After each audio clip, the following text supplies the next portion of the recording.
The soul लोगों is. के लिए आत्मा पवित्र है लेकिन शरीर उन्हें अपवित्र लगता है। ये कैसे संभव है? Yes? हम यही तो करते रहे हैं, है ना?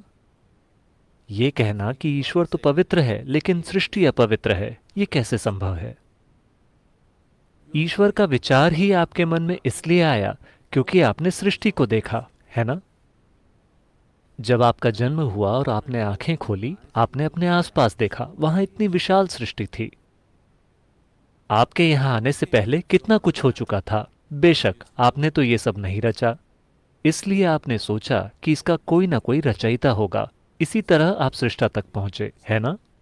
जिस पल आपने सोचा कि इसका कोई सृष्टा होगा, चूंकि आप एक इंसान हैं, इसलिए आपने सोचा कि वो एक बहुत बड़ा इंसान होगा।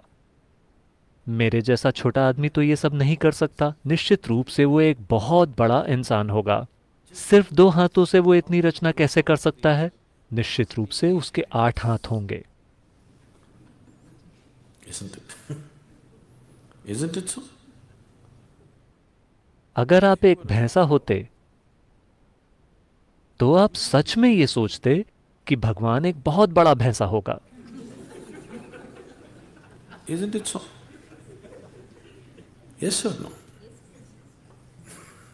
आप जाकर किसी भैंसे से पूछकर देखिए, वो आपसे यही कहेगा कि भगवान एक बहुत बड़ा भैंसा है, शायद 4 सींग वाला।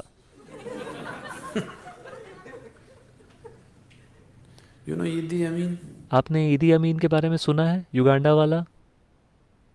ईदी अमीन ने ऐलान किया कि भगवान काले हैं। मैं उससे सहमत हूं।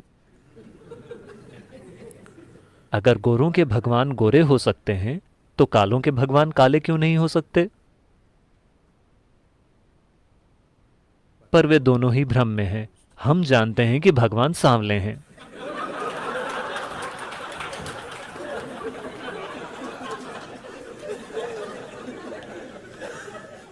क्योंकि वे खुद हमारे पास आए थे।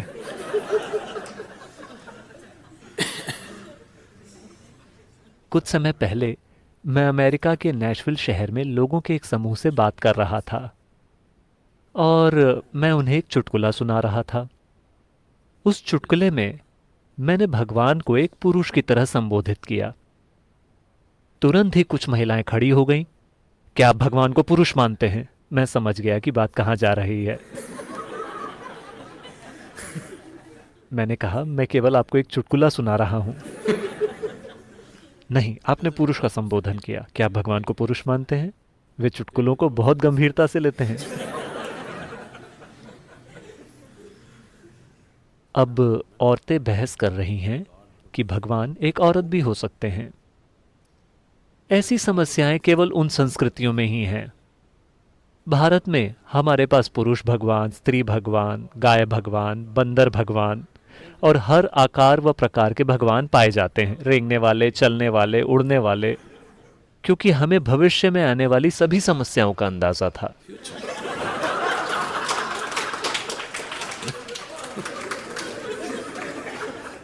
देखिए, इस ग्रह पर जब पुरुष सबसे शक्तिशाली बल था तो स्वाभाविक रूप से पुरुष ही भगवान था। अब महिलाएं भी ताकतवर होने लगी हैं तो वे भी सवाल करने लगी हैं कि भगवान एक औरत क्यों नहीं हो सकते। मान लें कल अगर कुत्तों को बहुत सारी ताकत मिल जाए, जो उन्हें मिल ही रही है, तो कुत्ते भी पूछेंगे कि भगवान एक कुत्ता क्यों नहीं हो सकता। डॉग और गॉड की स्पेलिंग भी एक सी ही है। आपकी तुलना में वो ज्यादा करीब लगते हैं, है ना? भगवान के बारे में जो आपका विचार है वो केवल खुद का ही एक बढ़ा चढ़ाकर बनाया गया संस्करण है ना? भगवान के बारे में आपकी सोच केवल खुद को बढ़ा चढ़ाकर बनाई गई है। देखिए, अभी तक आप अपने आप को ही परिभाषित नहीं कर सके हैं, है ना? आप अपनी जो भी परिभाषा देंगे वो सही नहीं होगी। किसी भी प्रकार की परिभाषा काफी नहीं है पूरी तरह से इस जीव का वर्णन करने के लिए। जब सृष्टि का ये छोटा सा टुकड़ा ऐसा है तो सृष्टि के स्रोत को आप कैसे परिभाषित कर सकते हैं? Definition on it. आप इसे न तो परिभाषित कर सकते हैं ना ही इसे समझ सकते हैं। आप केवल इसमें विलीन हो सकते हैं। आप इसका अनुभव कर सकते हैं। आप इसे कभी जान नहीं सकते।